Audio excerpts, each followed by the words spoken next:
So today on Redneck Rescue, we broke our own ski off. The only thing holding the left ski on was the tie rod.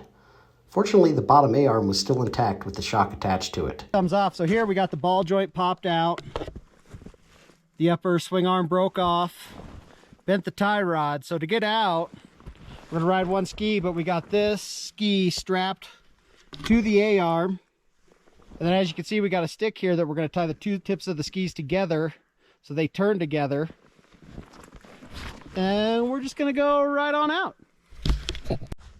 We call that double tie rods. One up front, one back here. It's fine. Now we've just got 12 miles of trail to get back to the truck. As I ride out, I try to keep my weight on the right side to be as easy on that left side as possible.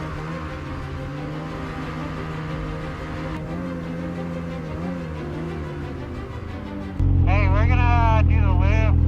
You guys are good. You two have fun. Don't rip skis off. I got my good arm.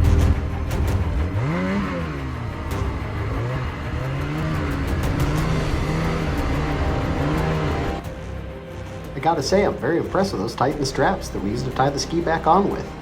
It made it all the way out, loaded up on the truck, and now the fun part will be unloading. Could go poorly.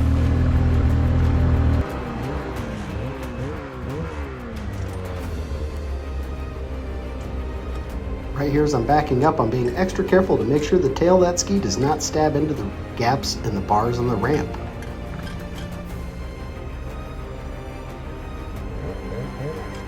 We like to call that moving in a positive direction. If you enjoyed today's episode of Redneck Rescue, go ahead and hit that like and subscribe button. We got other videos coming down the line.